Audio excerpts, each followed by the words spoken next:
I never imagined my life would take such an abrupt turn. I worked tirelessly at the financial consulting firm for years, climbing the corporate ladder with dedication and skill.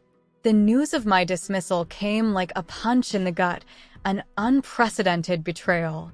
The reasons were nebulous, and the official justification was an organizational restructuring. But I knew better. This was a dirty maneuver, a political game to eliminate those who were not aligned with the company's new guidelines. Indignation and anger boiled inside me, but I was not ready to accept failure. That same night, as I looked out the window of my penthouse apartment, I made a decision. I wasn't going down without a fight. If they want war, they will have war. I muttered to myself, my fists clenched. I decided to create my own financial consultancy startup. But this wouldn't just be a new company.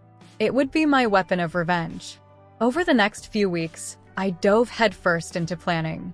Every detail was carefully thought out, from the company name to the marketing strategy. I chose the name Carter Advisory as a constant reminder of who I was and what was at stake. My determination was unwavering, and I knew that my experience and skills were more than enough to get the company off the ground.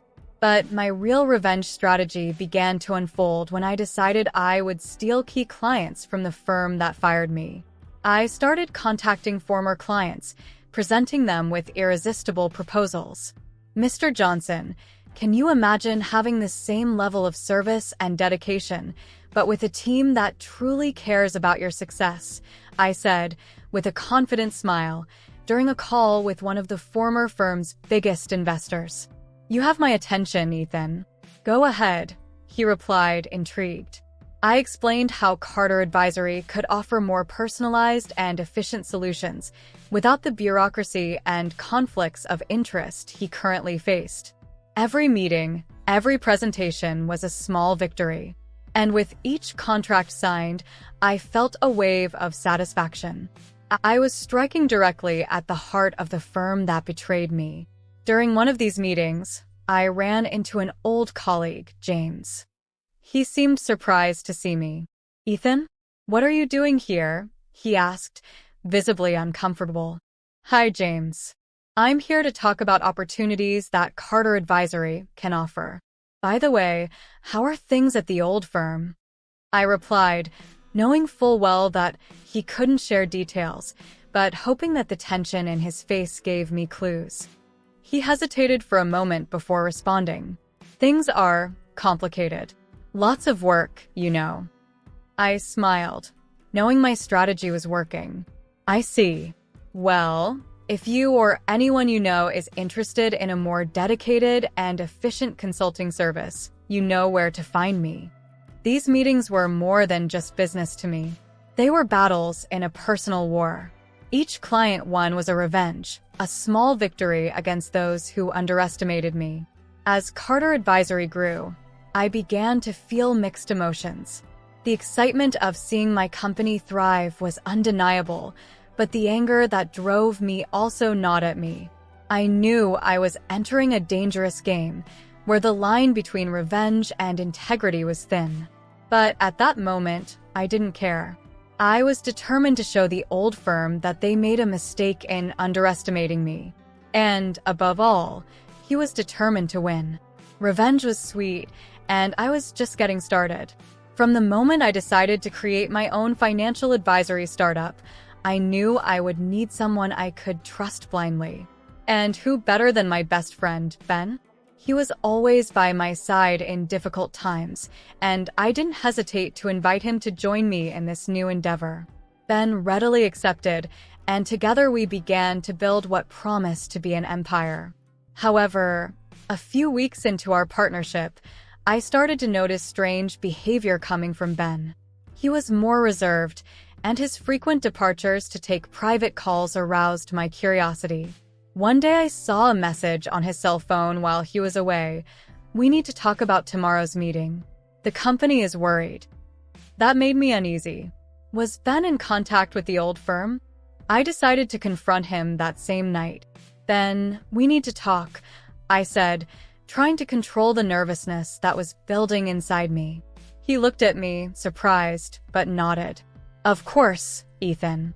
What's going on? He seemed genuinely confused, but I couldn't ignore my suspicions.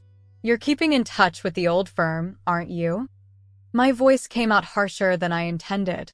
His eyes widened for a moment, but he soon composed himself. I am, but it's not what you think, Ben replied, trying to remain calm. I'm just contacting them to get information that could benefit us. I'm not cheating on you, Ethan. I'm trying to help our startup. Ben's explanation seemed reasonable, but suspicion continued to gnaw at my mind. And you didn't think you should tell me? That you should be honest with me from the beginning? My voice was shaking, a mixture of anger and disappointment. Ethan, I was going to tell you, but I was waiting for the right moment, he said, clearly uncomfortable. I know it sounds suspicious, but I'm really doing this for us. The old firm is desperate to take us down, and any information I can get could be crucial. I looked at him, evaluating every word, every expression. Part of me wanted to believe it, but another part of me was completely suspicious. Ben, you know how much I trust you. But this is hard. How can I be sure you're not playing both sides? He sighed deeply. I understand, Ethan. I can't blame you for being suspicious. I'll show you every conversation I've had with them. You can see for yourself that everything I'm doing is to protect us and ensure our startup thrives. Ben handed me his cell phone, and as I read the messages, I began to realize that he was, in fact, trying to obtain valuable information for us. But still, the feeling of being deceived did not completely disappear. I'll trust you, Ben, but this can't happen again, I said, handing back the cell phone. We need to be transparent with each other. If there is something that could affect our company, I need to know immediately. I promise, Ethan. It won't happen again, he replied, sincerity in his eyes.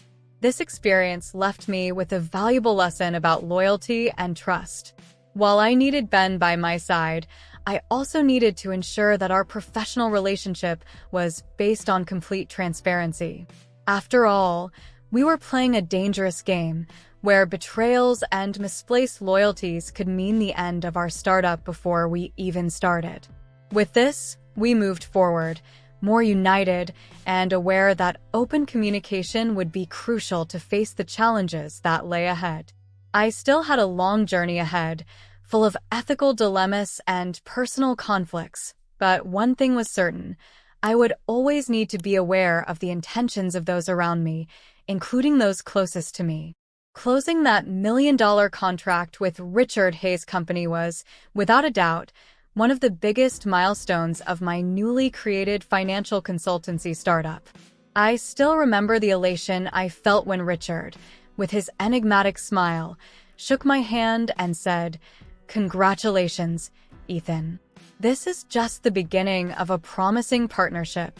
However, as the days went by, I began to realize that the partnership with Hayes wasn't as transparent as it seemed.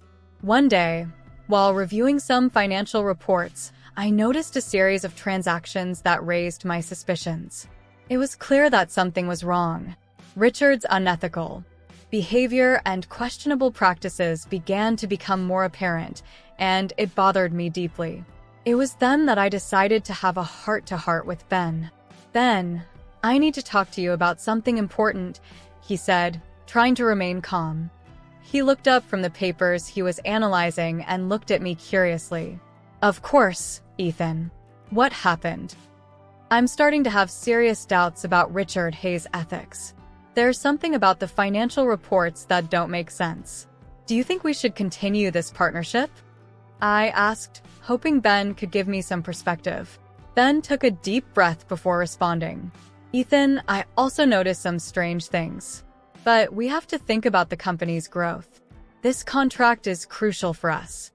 "But at what cost, Ben? We're talking about compromising our principles. I can't just turn a blind eye to that," I replied, frustrated. Ben looked at me with a serious look. "I understand, Ethan. But sometimes in business, we need to make some sacrifices to achieve success.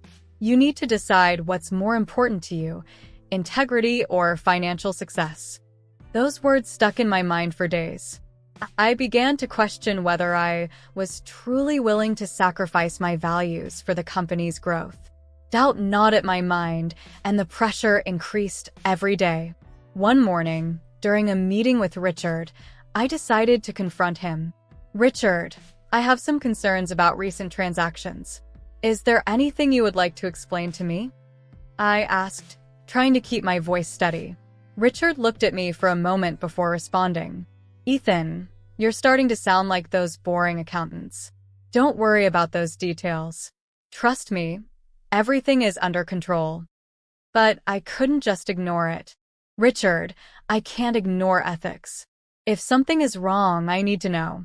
Our partnership depends on transparency." Richard narrowed his eyes. "Are you insinuating that I'm dishonest, Ethan? Be careful what accusations you make." The tension in the room was palpable.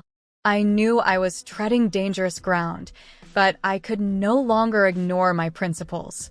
"Richard, if you cannot give me a convincing explanation, I will have to reconsider our partnership."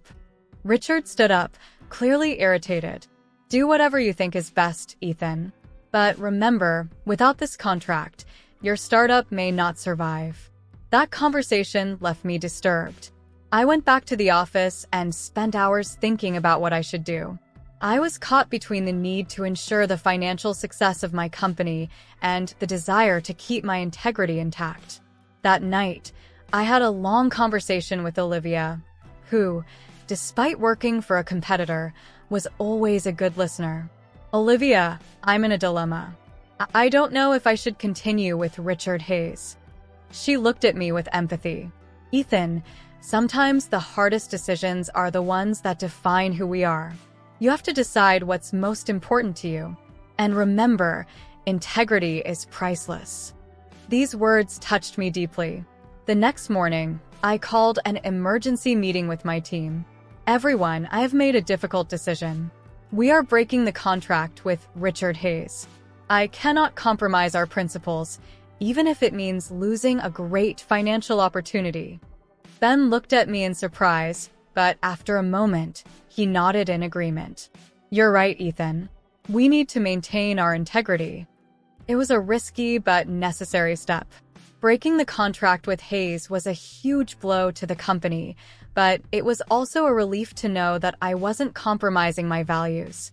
The decision was a turning point for me, showing that, at the end of the day, integrity should always prevail over financial success. In the midst of all the corporate turmoil and the thirst for revenge, I met Olivia. She was everything I admired: smart, insightful, a top lawyer working for one of my biggest competitors. Our first meeting was at a business event. I was there to get a contract. She was there to make sure I didn't get it. Ironically, it was in this scenario of rivalry that I felt an almost instant attraction. "So, you're the famous Ethan Carter," she said, an enigmatic smile on her lips. "I've heard a lot of stories about you." "I hope only the good ones," I replied, trying to hide my nervousness. "And you must be Olivia. Your name always comes up in important conversations." In our first meetings, our dialogues were almost always a game of verbal chess. Every word, every gesture was carefully calculated to extract as much information as possible without revealing too much. However, there was something about our meetings that went beyond words. A spark that could not be ignored. "We both know we're here for professional reasons, Ethan," she said one night, as we sipped wine in an elegant restaurant. "But I can't deny that I feel something more." I felt it too, but the complexity of the situation was overwhelming. We were on opposite sides of a corporate war, and any slip-up could be fatal to my plans.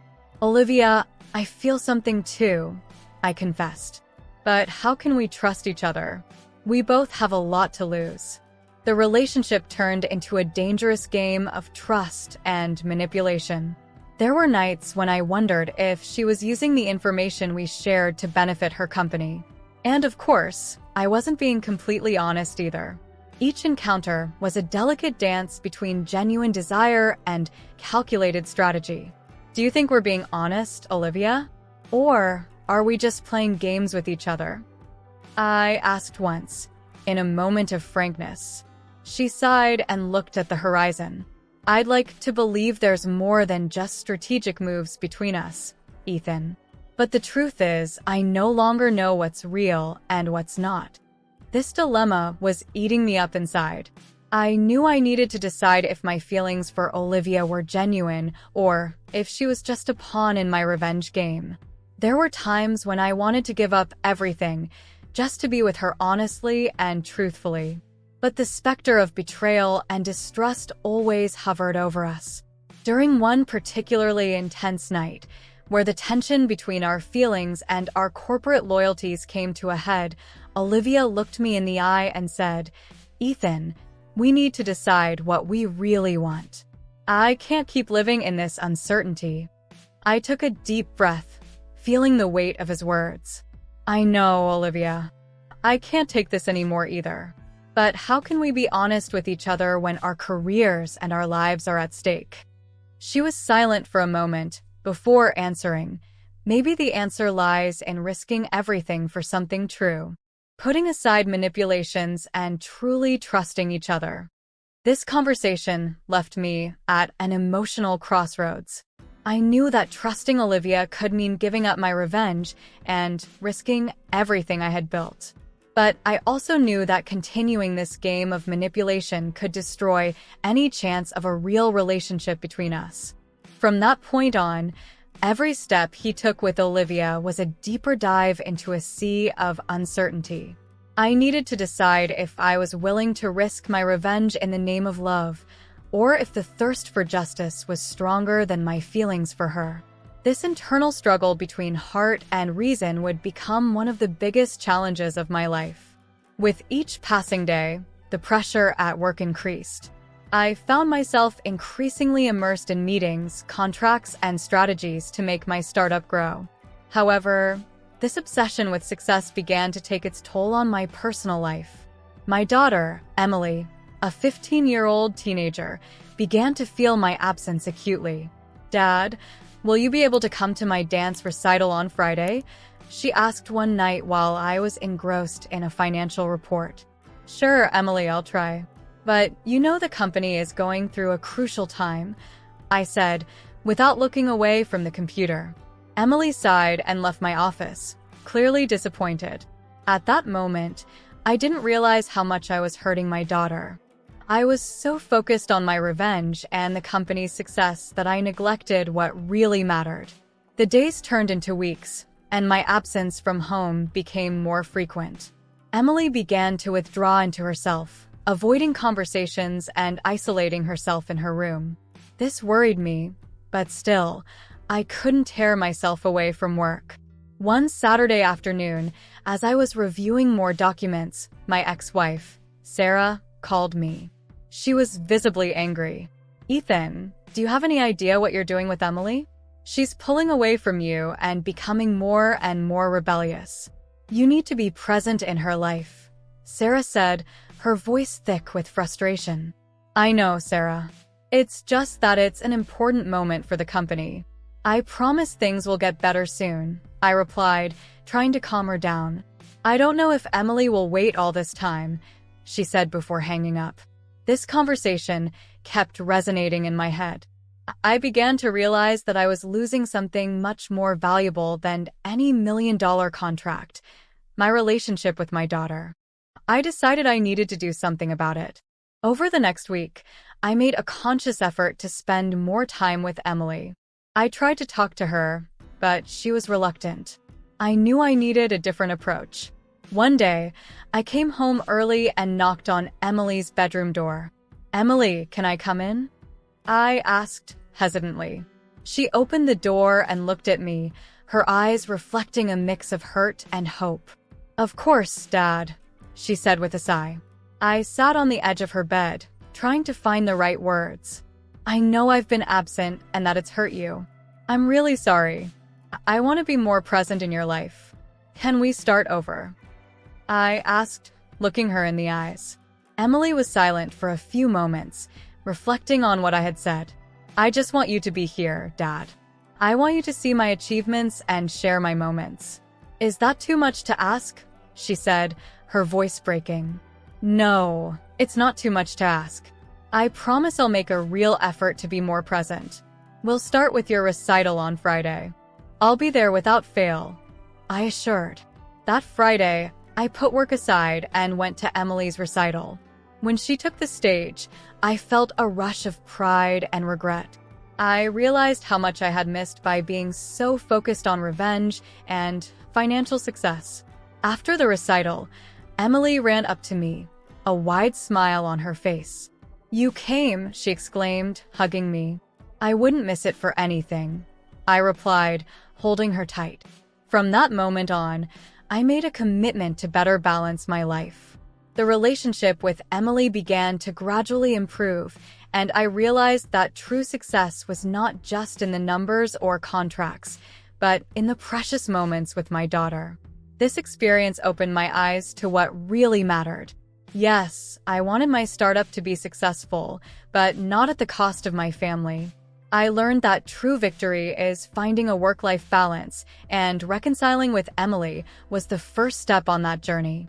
As my company prospered and began to gain traction in the market, an uncomfortable feeling began to grow within me.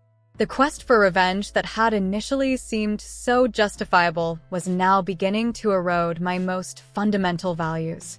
Sitting at my desk, surrounded by stacks of documents and contracts, I couldn't ignore the inner voice that questioned the legitimacy of my path. Is this all worth it? I thought to myself, looking at the photo of Emily on my desk. One particularly tense afternoon, I decided to talk to Ben. She had always trusted him, even after discovering his continued contact with the old firm.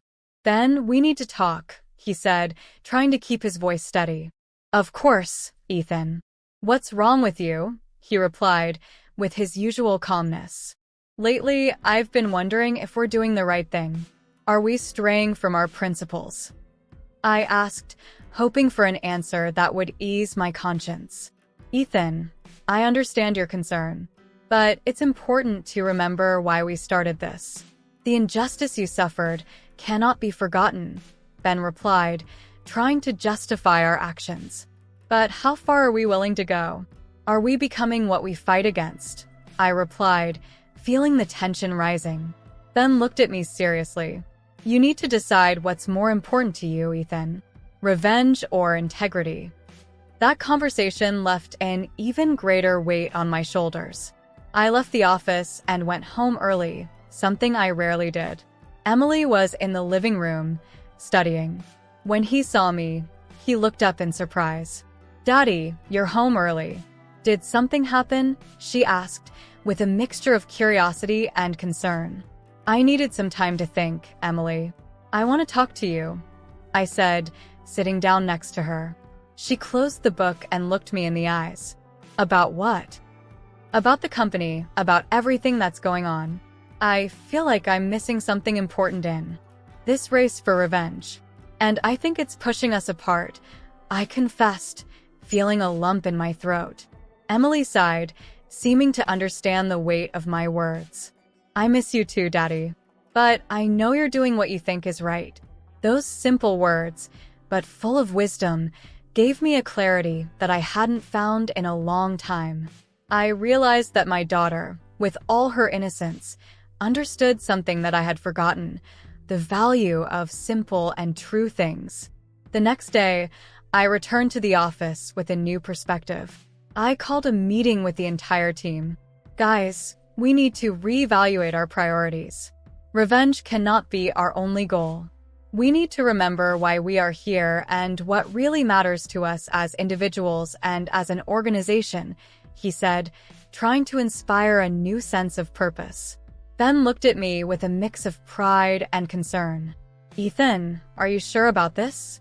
It could be a difficult road. I'm sure, Ben. I'd rather face challenges while maintaining my integrity than prosper at the expense of it, I replied with conviction. The following weeks were of reflection and adjustment. I began reviewing all contracts, making sure we were acting ethically and fairly. The relationship with Richard Hayes, which was already a thorn in my side, was the first to be reevaluated. I decided to break the contract, even though I knew it could mean a huge financial blow. "Richard, we need to talk," he said into the phone, feeling the tension in the air. "Ethan, what's going on?" "I hope you're not thinking about breaking our contract," he replied, his voice threatening. "Unfortunately, that's exactly what I'm doing. I can't continue to turn a blind eye to unethical practices. My company will follow a new path, and that doesn't include shady partnerships," I replied, feeling a weight lift off my shoulders. The decision was difficult, but necessary. Little by little, I started to see positive changes in the company and in myself. Reconciliation with Emily was also in the works. I started dedicating more time to her, participating in important moments and showing her that I was really present. This internal struggle was a turning point in my journey. I realized that revenge could never be a substitute for integrity. Looking back, I see that this battle was not just about success or failure, but about finding my true self and the values that truly matter. That morning, I was in my office, reviewing some financial reports, when the door abruptly opened. Ben walked in, his face pale and sweaty. "Ethan, did you see the news?" he asked, almost out of breath.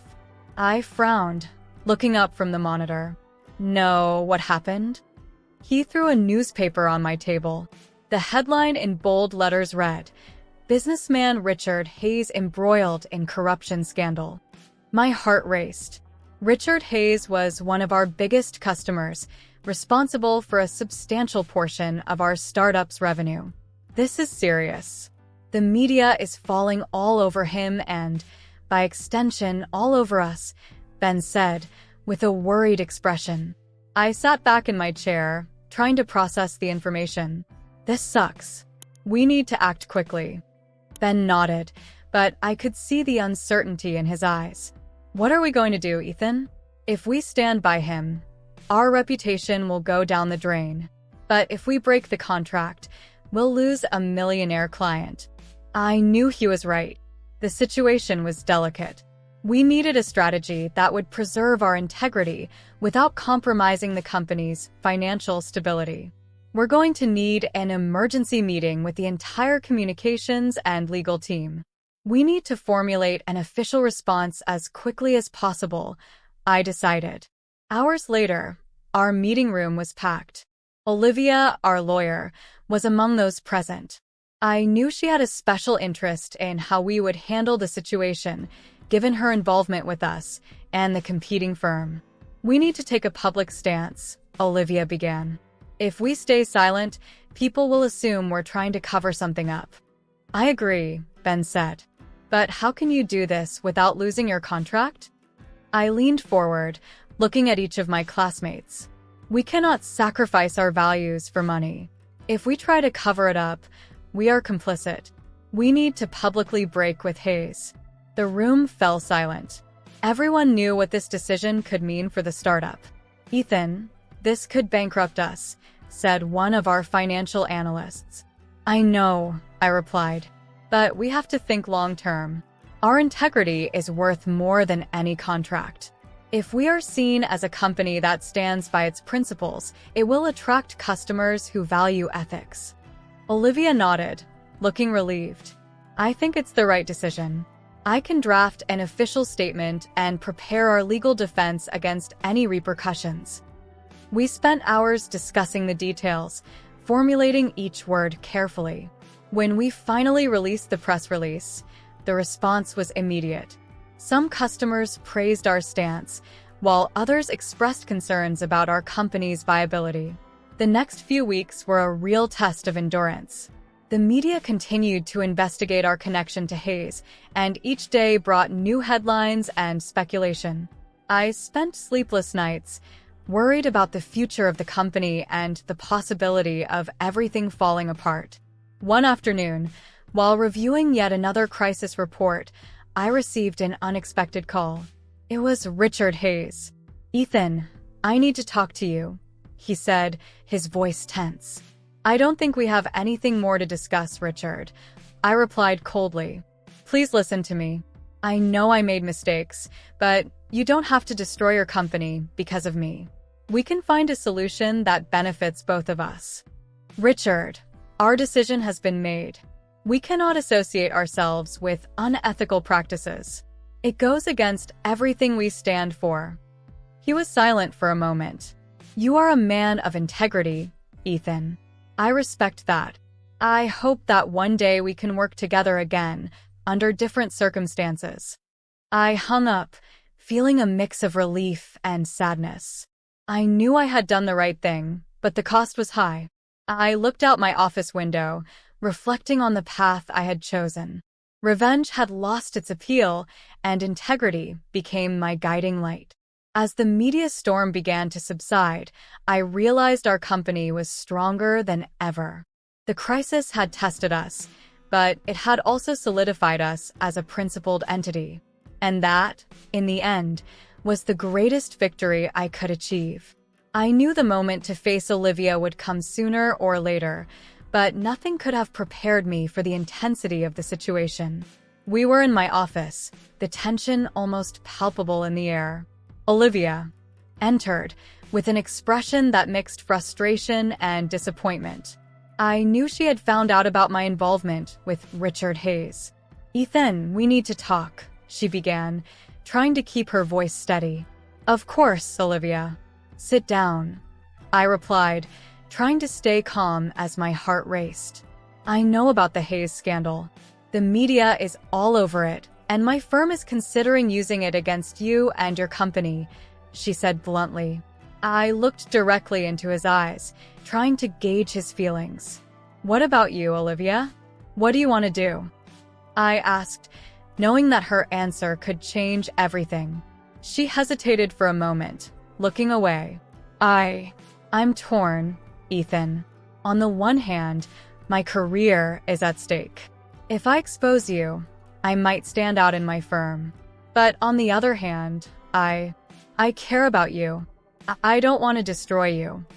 Olivia, I never wanted things to come to this. I began, with sincerity in my voice. My involvement with Hayes was a mistake.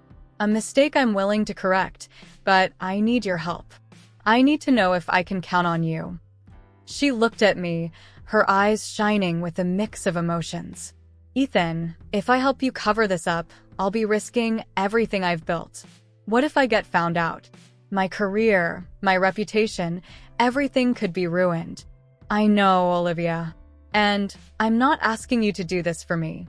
I'm asking you to do this for what we have, for what we could have, I replied, feeling the weight of my own words.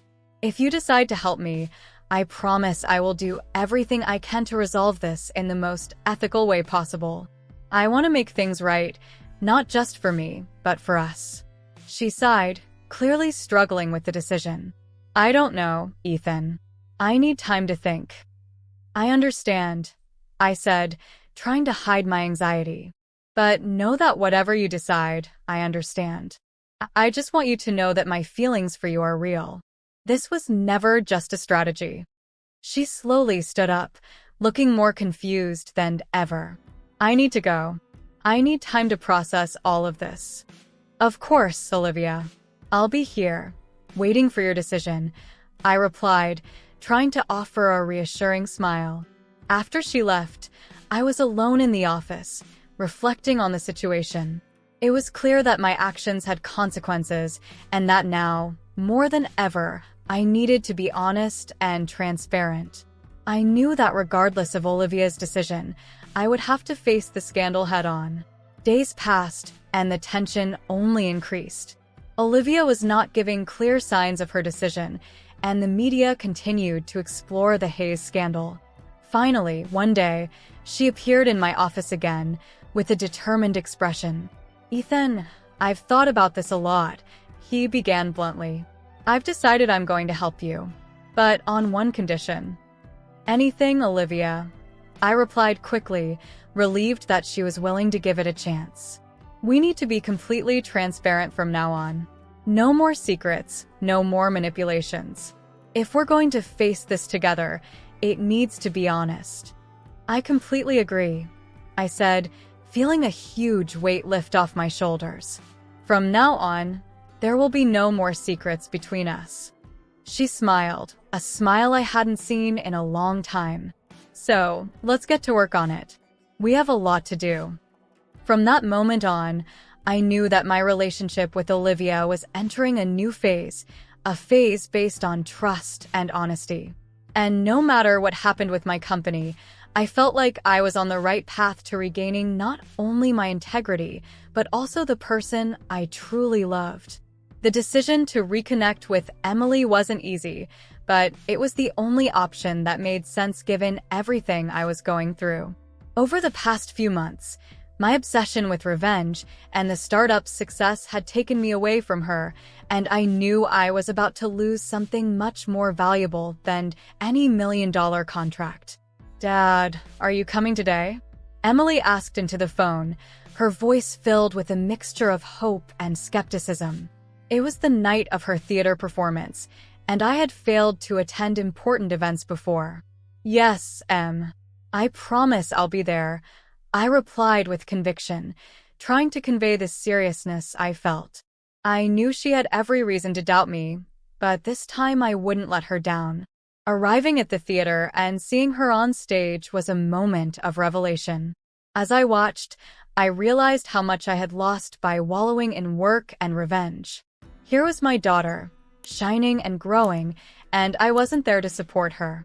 After the performance, I went to the dressing room, where Emily was surrounded by friends and colleagues. "Dad, you really came," she said, surprised, but with a shy smile. That smile was a small step towards reconciliation. "I said I would come, and I'm here. Forgive me for all the times I wasn't there," I murmured, feeling a lump in my throat. Over the next few days, I made a conscious effort to be more present. I took Emily out to dinner, we watched movies together, and I even started participating in her school activities. One day, while we were in the park, she turned to me with a serious expression. "Dad, why are you doing this now? Why did you decide to change?" he asked, his eyes fixed on mine. "Emily, I realized I was losing you. I was so focused on my revenge and the company that I forgot what really matters. You are what matters, and I want to be the father you deserve," I replied, feeling the weight of my words. She was silent for a moment, taking in what I said. "I missed you so much. I thought you didn't care anymore." "I care a lot, and I promise I'll be here for you from now on," I assured, holding his hand. The reconciliation wasn't instantaneous, but little by little, Emily began to trust me again. I began to realize that the time we spent together was not only important to her, but also to me. Each moment shared gave me a new perspective on life and what really mattered. One weekend, we decided to take a short trip to a cabin in the mountains. The fresh air and peaceful landscape provided us with the opportunity to reconnect on a deeper level. While walking, Emily stopped and looked at me. "Dad, I forgive you. I know you're trying, and that's what matters," he said, with a maturity that surprised me. "Thank you, Emily. I'll keep trying always," I replied, feeling a wave of relief and gratitude.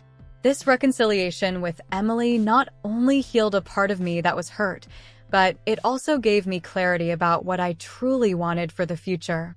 With her support, I began to reevaluate my priorities. Revenge no longer seemed so attractive. Instead, integrity and love for my family became my primary motivations. Olivia, who had decided to stay by my side, also noticed the change in me. "You seem more at peace, Ethan. Emily has done you a lot of good," he commented one day while we were together in the office. "She reminded me of what really matters in life. And honestly, I couldn't have done it without her support, too." I replied, appreciating her presence and loyalty. Reconciling with Emily was the catalyst for a series of positive changes in my life. She gave me the strength and clarity I needed to face the challenges that lay ahead with a new perspective and a renewed heart. After all, true victory was not in defeating my enemies, but in rebuilding the bonds that really mattered. I clearly remember the day I discovered Ben's betrayal. I was in my office, reviewing some contracts, when an anonymous message appeared on my screen. The content was disturbing, evidence that Ben had been spying on my startup for his old firm this whole time. My heart sank. Ben, my best friend, my confidant, had betrayed me in the worst way possible. I called Olivia immediately.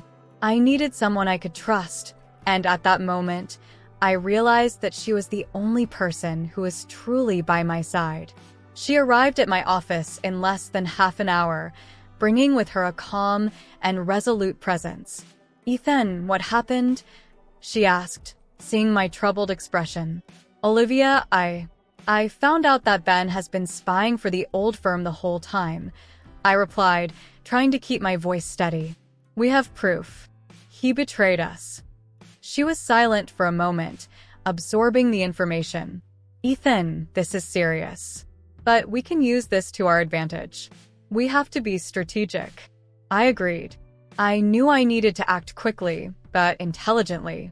We began planning how to expose the conspiracy of the old firm and Richard Hayes. We needed to gather all the evidence we had and ensure that our exposure was irrefutable.